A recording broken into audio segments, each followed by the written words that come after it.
Yeah, it is another episode of the Autumn Windbags. RJ Clifford, Juan Soto, recording on a Thursday for a Thursday afternoon release. Poor RJ was traveling and working in the land of the Raiders. I was in Las Vegas, so we're gonna bust this out here on a Thursday morning, get it out Thursday afternoon. 74 days away until opening day, Monday Night Football, Allegiant Stadium, full of fans. 74 days away. It's Colton Miller. We're Colton Miller away. We're one Colton Miller away, number 74. I like it. Well, before we go any further, I want to bring attention to one thing. Okay, please. The reason why we didn't record last night was because RJ forgot his cable for his headset. Correct. I just want everyone to know. Technically, it was the cable that goes from my mic to my laptop when I was on the road, and it didn't work. Kind of glad it didn't happen because I was wiped last night, and I had a 5 a.m. flight this morning. Got the coffee in me, so today's going to be fine. I think we did the viewers and listeners a favor by putting it off a little bit. So we need RJ at 100. Because if RJ is not at 100, he's not going to keep up with Soto. Yeah, I need PEDs to keep up with the epitome of bullshit artist, professional bullshit artist. Yeah, exactly. Real quick before we get to it, I feel like I've made it, Soto. Like, what'd you do? I've made it. You know how like you work, like you ask like any like rock star or musician comedian or actor, comedian, you're just like, hey, when I headlined MSG, that's when I felt like that's when I made it. Oh, when I saw my billboard up in off the 405, like that's when I knew I made it. This is how I know I've made it. I had my first foot fetish request DM on Instagram. What? Footfet20 slid into my DMs, said, hey, doubt you'll respond, but worth a shot. What size shoe do you wear? Hello. I've made it, baby. I'm getting foot fetish DMs in my inbox. The fuck? I didn't get I've made it. Like if that doesn't say, hey, you've reached the peak of stardom and like all your hard work's finally paying off, I don't know what does. You know what I mean? You can retire tomorrow, JR, and I think you had a good career now that you have the foot fetish stalker. So at my first reaction was like, all right, I'll just lead them on, have some fun with them. I put like 10.5, not that long, but real wide with like 7 L's, 4E. But now I'm like, hey, I should just start like an OnlyFans and just send the link there, Your feet are absolutely terrible.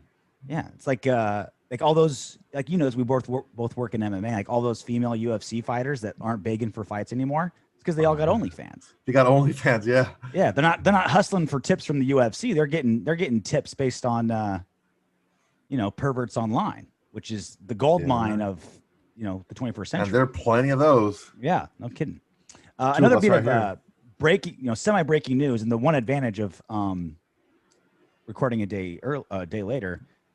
Today, July 1st, the year of our Lord 2021, the NCAA basically been forced by the government to now allow its athletes to receive sponsorships, cash, gifts from outside sources. Before, you couldn't get $1 from some guy that wants you to show up at this charity event and take pictures for a good cause without the NCAA coming down on you because of amateurism. Yeah. That day is no more. Now athletes can make money on we're still not at the point where, football players, et cetera, salaries. The universities aren't paying them. I just want to be very clear. They're not getting paid a salary. They are allowed to use their, if you want to call it celebrity status or their status as an athlete, they're allowed to use that to make money. Yep. So they're not getting paid directly through the universities. Exactly. So now we're going to see, the superstar college athletes having their own shoe deal, their own commercials, their own, like Nike's going to deck them out, all that kind of good stuff. And that's, of course, going to make the big headlines. But to me, because I was an NCAA athlete in a, not in football or basketball, the only two money sports, I was a wrestler. And to me, the biggest deal over this, like, of course, like it's going to be big news when you see these multi-million-dollar deals for like the Alabama quarterback, the USC quarterback, whatever. But to me, the best part about it is guys like me who are scraping along in a Division II wrestling program with, a partial scholarship. I drove a delivery truck for Albertsons. Now guys like me can go back to the hometown and do like a furniture opening or like a pizza parlor photo shoot and make a couple $100 or a wrestling camp. Right? Like a I can go to my hometown and do an RJ Clifford wrestling camp for all the kids and high schoolers in this area. Like, dude, you could do it up where you were going to school in San Francisco. You can do it because you're already up there. You can make money a bunch of different ways. I could have started my OnlyFans back in my college days. You know what I'm saying? I didn't have to wait till I was 38 years old. Used up. Yeah, exactly. So that to me, that's the biggest news. Is that's great for the news is the big money and the headlines are going to be about the big time power football programs and a couple basketball programs. But what makes me feel good about this is like the kids scraping along, part-time job. I lived in a 3-bedroom apartment with 8 other people, like to be able to get through school.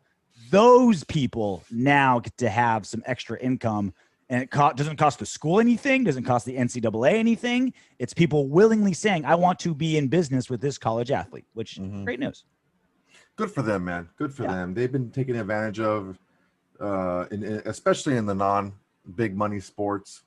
I remember, I don't know if you remember this part of The Last Dance when Michael Jordan's mom read one of the letters he wrote home. At the very end, it's can you please send stamps? Like, you didn't have money for stamps to write her more. So that's it's not much different for the smaller sports right now. The big time basketball players and big time college programs, let's be honest, they don't have that problem anymore. They're fine.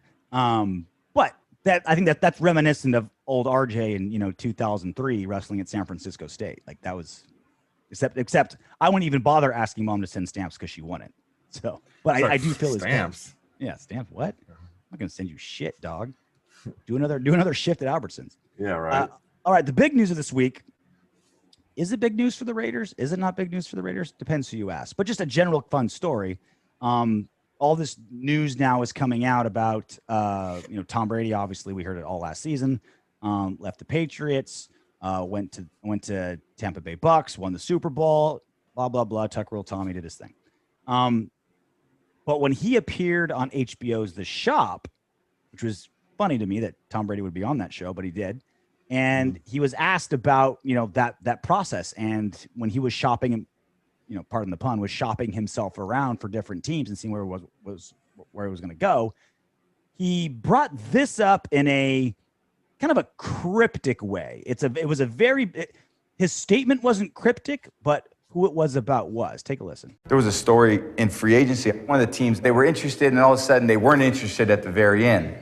I was sitting there thinking, you're sticking with that motherfucker? Are you serious? Tom probably had no desire to go to that team, but now it's like, why don't you want me? Absolutely. Absolutely. When I look back, I'm like, there's no fucking way I would have went to that team. But they said they didn't want me, and I know what that means. I know what that feels like, and I'm going to fuck you up because of that.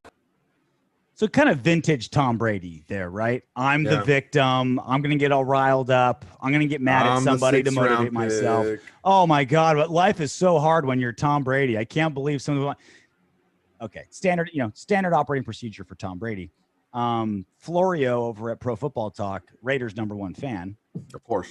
Did a report that some in-league circles believe the Raiders are the team that Tom Brady was referencing in that shop audio about, stick with that motherfucker, et cetera, et cetera. So he says he's talked with, multiple league sources, and there are some that believe that he was referring to the Raiders.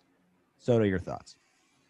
I mean, it would make sense with the respect that the Raiders were interested, or they were talking, had conversations with Tom Brady's people, and then they came out fairly late in the process. So, I mean, it could be them if you consider that, but ultimately, if it was, he got his chance and he put it on us when they 45-20, whatever the fuck that score was. And that was really a turning point for Tampa Bay. Yeah. You know what I mean? Because like they didn't start out hot. They were only 9-7 heading into the playoffs. But they found their stroke, right? And it sort of kind of bounced off of that day when they found it in the fourth quarter. They found it in the fourth quarter. We blew a big opportunity in the third quarter. We held them to like 3 points in the third quarter, and we couldn't score either. And in the fourth quarter, they exploded. and that really did us in. But I mean, that was a turning point, I think, in their season where they started to really click. But so I think Florio was full of shit, and this is why. When he says some of those in league circles, what the fuck does that mean? That could literally be anybody. That could be you and me. Yeah, we're in the league circle. We're talking about it could literally be anybody. It's like, hey, I found 2 people that are just guessing that he was talking about the Raiders. In fairness, it could be 2 staff members at the Raiders that give a very first person account. But if it was someone that specific, Florio would have said so. He would have said, 2 members of the Raiders management that were, that needed that. Well, maybe not that specific, but how many freaking Raiders management is there? There's not really a lot of guys up there.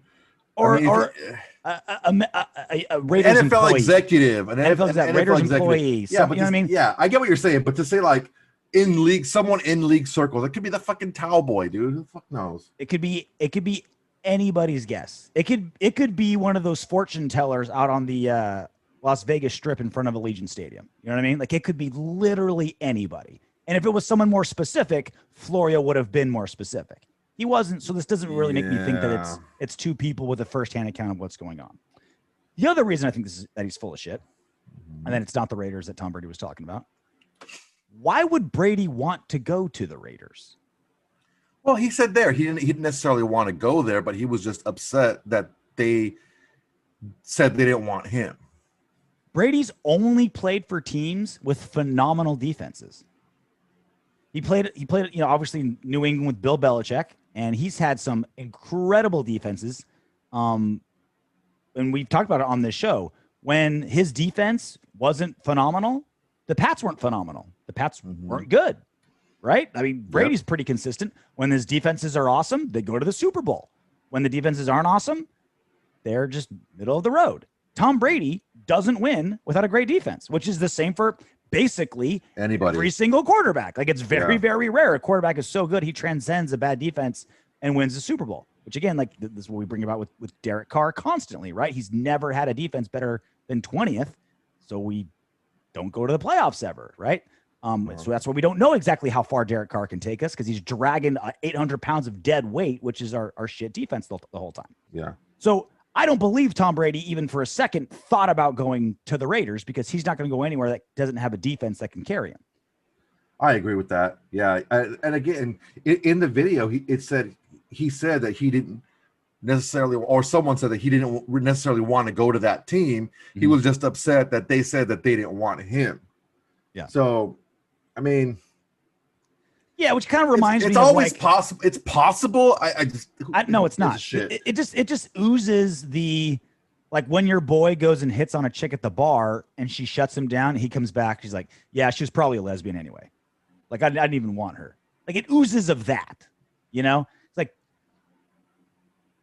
It's like Brady got to choose where he wanted to go. That's like true. He had plenty of callers. He's making it sound like it wasn't his choice. He's the victim here. You know, they were like picking, like he didn't come out and say that outright, but he was alluding it in that sense, which isn't true. Well, that leads to my fourth point. Tom Brady is the psychopath that invents reasons to resent people for the motivation. Very Michael Jordan-esque. Very Michael Jordan-esque. That is the standard operating procedure for Tom Brady. No one, and I think, and a lot of that I think was embedded in his mind, because that's Bill Belichick as well. Like, every single season, when the year that they went undefeated and lost to the Giants in the Super Bowl, was it like heading into the playoffs, they found one writer who made one report on one website alluding to, like, the Pats aren't situated to continue this. They're not good enough to go undefeated. And Belichick, like, used that on, like, a giant billboard to motivate his team. Like, see, they don't believe in us. We're the underdogs. You know, we can rise above these haters. Like, dude, you have everything going for you. And yet you still find a way through mental gymnastics, bending backwards and forwards, to make yourself think that you're the underdog and no one think you can do it. And this is what Tom Brady did. He's just finding a way to make himself believe that he's the victim. He has to overcome these odds because he's a psycho and he needs that for motivation. And in all fairness, it works. It works. I mean, whatever gets you pushing, whatever keeps you pushing. And that's been our issue the last couple of years is we kind of like the smell of our own shit and we stop pushing towards the end of the year and kind of trail off. So, I mean, maybe we need a little bit of that. So other storylines that kind of came out of this Tommy Tuck rule in this thing. Another reason I've read people say I don't believe the Raiders were doing any more than kicking the tires on Brady was, well, we're not one player away from winning a Super Bowl. You hear that all the time in sports media. Oh, they're not one team away, or I'm sorry, they're not one player away. So why would they go all out for this one player? Oh, every time there's like a wide receiver on the open market or, some superstar, and they're like, I don't understand why the Browns would go after this guy. They're not one player away from winning the Super Bowl. I absolutely despise that phrasing. It's because like you just see so many recycled kind of terms in media. I despise they're not one player away, so why go after him? Because you only pick up players one at a time. It's not like you can buy an entire offensive line as a package deal or an entire wide receiver core. You get players one at a time. Sometimes you get 10, 20 in free agency, and obviously you get a half dozen or a dozen in the draft, but you do it all one at a time. So I grind my teeth and I want to pull out my hair when I hear people say, well, the Raiders aren't going to go after that player or the Eagles aren't going to go after that player because they're not one team away from winning the Super Bowl. So why go after them? Because you're not going to get, if you're 7 players away from winning the Super Bowl, you got to start somewhere, right?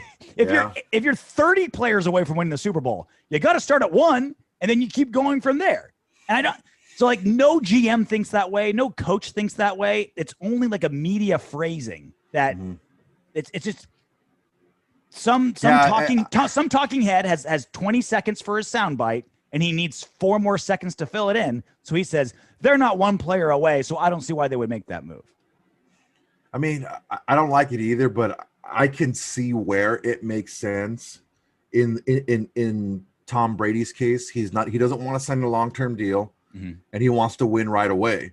So, knowing that, let's say, for example, the Raiders were more than one player or a side of the football away. 11 defensive players away. 11 defensive players away. I mean, I can see where that makes sense for him because he's already later in his career. It's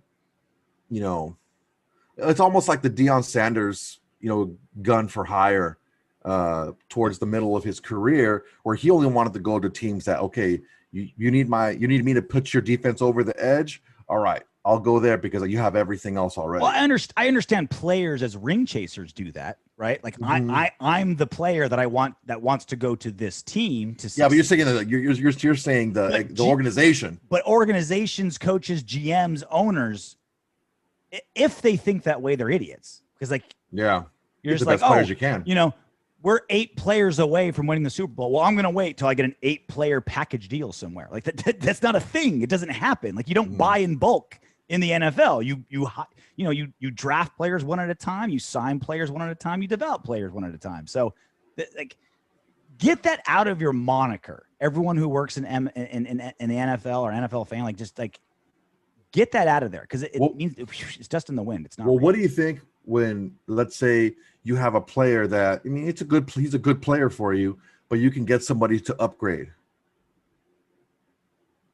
Yeah, like I said about Russell, and that's just signing a better player. Before we knew about Deshaun Watson. Yeah, that's just signing a better player. That's just upgrading a position. Because I remember when I brought that up last time, you said, well, Carr's not the problem. Getting Deshaun Watson or Russell Wilson and costing us twice the salary cap and 3 first-rounders doesn't help. Okay, we've got Russell Wilson. We have $12 million less. We don't have Leatherwood. Maybe we don't have Trevor Maury, right? Okay, so we go from the ninth best defense or ninth best offense to the sixth best offense. Like, is that going to take us over the top? Like that's always been my thing is like, okay, straight trade for a better quarterback than Derek Carr. Great. Wonderful. But how much more capital do we need from either draft or money to make that move? And where we have these gaping holes on our defense that need filling, is that the best use of our resources? Which, to be fair, that's not been the Raiders' MO. Like, they've been terrible. This is what blows me away. They're so good with their salary cap. Like, the Raiders are never in cap trouble. Even when they're picking up overrated Trent Brown, Corey Littleton, who didn't deliver, Carl Nassib, who's underdelivered. Like, I can go, everybody on the defense who underdelivered. I can go on and on and on and on and on. Joyner. Even then, they never find themselves in like the Saints problem, right? Or they're just the Saints are you know what I'm saying? Like, they never end up there. Like, they're so good with their money and the cap and salaries, but they're just so awful at drafting. It's like you'd think being good at one would help you with the other, but they're just so opposite. Like, the Raiders got like Darren Waller, which is the best deal in sports, Derek Carr on one of the best value contracts in sport for quarterbacks. Yeah. A line that's going to be like $20 million cheaper, but honestly, on paper, not that much worse than what we saw last season. John Brown on $5 million. They're really good with their cap. Yeah, I mean, money is one thing. Evaluating talent and projecting talent into the NFL is another. Yeah. But yeah, it's a big difference. That part's two different skills, but it's the understanding that a first round pick is a value. It has, invent a currency, right? No, I get you, but it has 37 windbags, right? It's worth a first round pick's worth 37 windbags. A second round pick is worth. If you're evaluating Leatherwood and because you can't evaluate talent very well, or you're not good at it, and you see that he's so much better than other players, you're going to take him early. You're not going to see that as an organization. Not if you could get him in round two, like everyone else. But they don't think that because they project this player to be so much better that he's not going to be there in round two. That's exactly my point. It's a different thing. But that's exactly my point. Is they have so much faith in their scouting and their reporting that they ignore value, right? Here's an extreme example, right? Let's say Alex Leatherwood was projected to go 5th round, right? Just give me crazy, right? Let's say for sake of argument, right? But the scouts of the Raiders are committed. They firmly believe he's the best tackle in the draft. Like, we think he's the best one, even though everyone thinks he's a 5th round talent. The Raiders would draft him first. Like, that's an extreme example, but it's just a matter of doing the value. Again, like everyone used the example. Alex Leatherwood used in the first round, reach Trevor Moehrig in the second round. He was available, right? So it's like, well, if they would have just switched him, no one would be mad. No. Like, no. You know why? Because they traded a 4th round pick. Like, that's the perfect example of how the Raiders don't understand draft value. They got the 2 players they wanted, but it cost them a 4th. If they would have done it correctly and swapped them, they'd still have a 4th round pick. No, what I'm saying is if the Raiders are poor at evaluating talent, they think that everyone else thinks the way they do. So they're in their minds, they're not reaching for a Leatherwood at 17. I don't think that's the case. I think they just like who they like and they get them. I think it's that cut and dry. Yeah, I think it's that cut and dry. They approach get Mayock and Gruden on the phone. They approach it like an exact mathematical science when it should be a statistics game, right? It should be like, where do I put my money for value as opposed to going all in on every single roll of the dice. Yeah. It needs to, you got to give yourself a margin of error, and the Raiders should give themselves a very large margin of error for how bad the drafting's been recently. Oh, God. And they don't. That's our guy. We're getting him. We're 100% committed. Sometimes it works. Sometimes it don't. Speaking of value, like I said, Darren Waller, maybe the best contract in football. Oh, yeah. For what we're getting at him. Superstar, fantastic, best player on our team.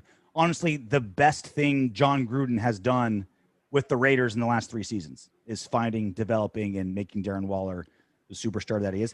Although Carr, who's playing better and better, you might be able to put him in that realm. But Darren Waller, just a god for us. Thank God we've got him. And so, and he's pretty universally understood to be a star by everybody. Like everyone, even fans in the AFC West, basically everyone in football, like realize, like I've never run into anyone that's like, Waller, he's overrated. All hype. No good. Flash in the pan. Like I not one person, not a Broncos fan, not a Chiefs fan, not a Chargers fan, not a Steelers fan, nobody has told me, yeah, Darren Waller, just, whatever. He's all hype. Universally, everyone thinks he's great. So you can imagine how pissed off the Raiders media and Raider fans were when Pro Football Focus came out with their top 50 players entering next season. 2 tight ends made the list. Neither one of them was named. Flipped out. Multiple articles, multiple Twitter tirades, social media going nuts. Oh, the disrespect. This is bullshit. I can't believe it. What was your reaction, Soto, when PFF left Darren Waller off the top 50? I don't really care. It's not a big deal to me. I don't think very many defensive coordinators around the league pay attention to PFF's top 50 list. Mm. I think that he's the first player that they talk about in that defensive coordinator room. I think that he's the player that you need to identify as a defense. And I really don't think, it's that big a deal. I think it's just kind of something to get people's names out there and kind of a space filler, if you ask me, as a writer. 2 things. I'm with you. First one is like PFF rankings. Who gives a shit? Like doesn't mean anything. Doesn't matter. It's PFF rankings is useful in the sense that it's something, right? Like it's a very, very quick way to be like, oh, who's this guard on the Titans? What's his PFF ranking? Like, it's just like a quick way to get like a snapshot of someone's not objective, but subjective ranking of a player for their position, right? It's just a good way to like, okay, I don't know anything about, the backup running back for the Browns. So let me just look up his PFF ranking and just kind of like get a snapshot of it, right? It's a quick, easy, lazy way to get a snapshot of a player, but it's actual tangible value, minimal. Yeah, it doesn't mean anything. If you want to take a look at, there was 2 tight ends on the list, top 50.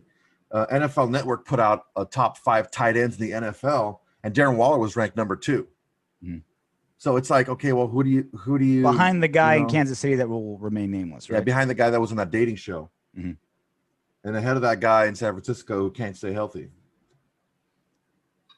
So that's number 1. Who cares? 2. I'm actually glad. I'm happy that the lists and the articles and things that don't matter ignore Waller, because underestimate him, please. Like, if this article gets one like assistant defensive coach to spend 1 less minute studying film on Waller, then that's a good thing. If it gets one person who matters on one defensive staff on one team we play to give him a little less shine and pay a little less attention to him, then that's a win for Raider Nation. If please, everybody, write tons of articles either leaving him out or not talking about him. Do it. Please do. Pay as little attention to him as possible. If it means that there's one less play where he's bracketed in the snow in Denver or something like that, great. Mission accomplished. RJ's a happy fella. I would love it. Again, I don't know how closely defensive coordinators are monitoring the PFF's top 50 list, but if it helps us, I'm all for it. Yeah. So we've seen multiple articles also this offseason. Bill Barnwell of ESPN said that the Raiders had the worst offseason. Again, PFF rated the Raiders as like one of the worst rosters in football, et cetera, et cetera.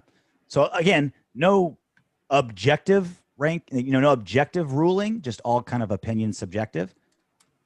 I'm curious, and I don't know the answer to this question, and we haven't discussed this specifically, so I'm very curious what you think, Soto. Okay. On paper, are we more confident right now, July 1st, 2021, of our roster heading into the next season than we were at this exact point last season, July 1st, 2020, heading into that season? Are you more or less confident, or at which time, either last year or right this second, are you more happy with our roster moving forward? Which one? So our roster last season, not drastically different. The line, a lot of old faces, right? On paper, I think we can certainly say last year's line was better. A lot of optimism in the wide receiver room, but for the wrong guys, right? Yeah. Running back essentially the same. I'm sorry, quarterback essentially the same. Running back deeper this season, more expensive. I think a lot of optimism with our linebacking core at this point last season. So generally, where do you think we are?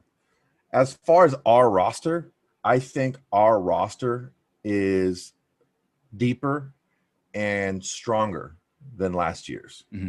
I don't see that anyone that we lost, we didn't refill with at least one, maybe even more people that are capable of doing just as good a job, if not better. The only one that I see it's just as good a job is Rodney Hudson and Andre James. Yeah. Everyone else I feel is going to do a better job and either healthier and be able to play more or just being better at that position. I will say, so that's with the benefit of hindsight, right? Like we can look back and say, because I think we were more excited with Corey Littleton at this point last season than we are now, right? I think we were more excited with Jonathan Abram last season than we are now. So I'm not talking like benefit of hindsight, but if you can go back to where, like if you can remember where you were back then versus now, I think we were more optimistic about our defensive backs last season. I think we kind of know where we're at with Abram, Arnett, guys like that. We were more optimistic about our linebackers last season, Littleton, Kwiatkowski, than we are now. I think we definitely have our defensive line, I think, is definitely better, right? With Ngakoue, Farrell being healthy, a ton of defensive tackles. And then wide receiver, I think we were more optimistic last year as well. Yeah, I don't know that we knew what we had with Aguilar. I know for a fact we didn't know what we had with Aguilar. We knew what we had. We were very optimistic as far as Henry Ruggs. That didn't pan out as well last year. Hopefully this year. There's certain pieces and pockets where I'm more optimistic this year. I think our running back room is a lot better. I think that the addition is going to help Jacobs. I think it's going to give him a little bit more longevity, spell him a little bit more, and the packages that Drake can run are going to expand the offense. It's going to help everybody. We do have some steps back in the offensive line, but I think the people that we have to replace them are still good enough to play, and they're going to play well. So although I don't think they're going to be as good as they were last year, mainly because of Hudson's not there, I think they're going to be fine. I think the upgrades on defense, on the line, and in the secondary are huge for us. But how far just because we were 31st in the league, 32nd in the league, it's like, how far back were we? How far back were we from like the 25th or the 20? Like, how is that going to be able to make up that gap? That's the problem. Yeah. When you were as bad as we were defensively, are these additions even going to be enough to make us respectable defensively? Who knows? We'll see. Yeah. I think that the better question is how do we fare against, because the rest of the NFL is trying to get better too. Yeah. Just because we got better, did we get better the way that other teams got better? I mean, I looked here real quick. NFL Network Instagram posted their list of top 5 most complete teams in the NFL. 2 of them are from the AFC West. So the Chargers at 4 and the Chiefs at 3. So doesn't doesn't mean good things for us if two of the more complete teams in the league are in our division. Yeah, like obviously, like quality of roster is massive, right? Like that's a huge thing, right? Quality of roster is a big deal. But I think the more accurate question, so like it's fun to look at, and it certainly does matter how we feel about our roster at this point last year versus this year. Mm-hmm. But in relation to how does that translate to wins, playoffs, etc., you have to tie it into what you mentioned. One, who we're playing, because I think our schedule was tougher last season than it is this season, at least on paper, right? And two, it really comes down to like if there's one. If you say, hey RJ, what's the X factor for next season? If you could point to one thing, what's the biggest thing that's going to make or break the season? It's, can Gus Bradley get the stink of Paul Gunther off the defense, right? Like it's not as personnel dependent, right? So like the personnel thing matters clearly, and that's obviously like we can't control the other 31 teams in the league or our schedule, so that's like it matters, but you have no effect on it, so why worry about it? But two, it really, like, our defense is, again, on paper, personnel-wise, improved, more options, certainly more depth. But unless Gus Bradley can get the core of this unit, which is still intact, better than what Paul Gunther was doing last season, what's one more corner going to do, right? It's more about, who's pulling the strings and the actual puppets on the marionette.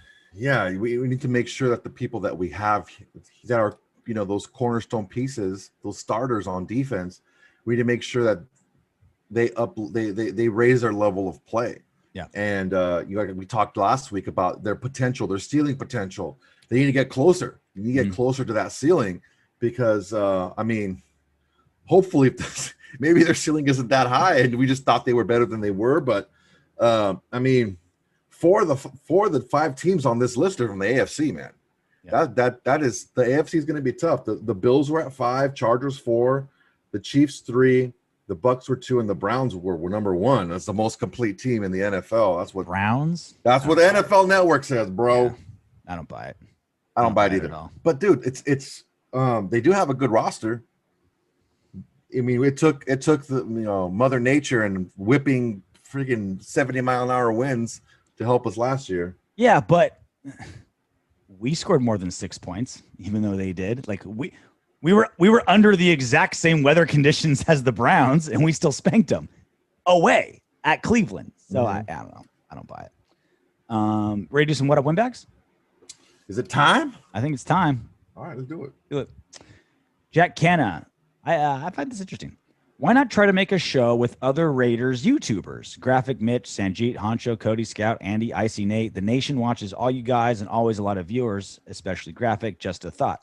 I've thought about trying to see if we can make just like a Raider Nation network. Like a super podcast? Not even so much just like a podcast, but like a network where under one roof you can find all of the podcasts and all the shows. And so you can just see like, oh, what's Sanjeet doing today? What's Carl Cochran doing today? What's, Graphic doing today? What are the Windbags doing today? And be like, oh, this guy has this guest or this guy has that. And then, we'd all be guests on each other's shows and just kind of just like a hub for everything Raider Nation and all the creators on YouTube and podcasts and stuff. I mean, we're newer to the game than a lot of these guys. So it'd be kind of weird if we're the ones that are like, hey, let's all team up, because it would benefit us more than the guys that have been around for years and years and years. We're pretty new. Yeah, it would take if a longer running show did it and asked us about it, I'd be in. I'd be like, yeah, put us on that network. Put us all in the umbrella. It's just better for all of Raider Nation and people watching and listening. Yeah, I've thought about it, Jack. Good idea. Eric Carbone commented. And we talked about, I've said a couple times, I don't think Jalen Richard makes the final 53, not because he's not good, but because you've got Josh Jacobs, Kenyon Drake, and how can your third string running back, Jalen Richard, make more than your first string running back? It just didn't seem to bounce spring. Plus, we have a great fullback in Alex Ingold as well. Like, of all the running backs, Jalen Richard's probably going to see the field the 4th most. Probably. Yeah, there's really not barring injury, there's not a scenario where I see him getting really any offensive snaps. I think Drake took over that backup role and also the third down back role. And you've got one of the best fullbacks in football in Alex Ingold there too. So it's like, so I'm with you. That's why I've been thinking, okay, I just don't think Rashard makes the final roster, even though he's great. But Eric Carbone says if Rashard was going to be cut, he would have already. Jalen is the best blocking back they have.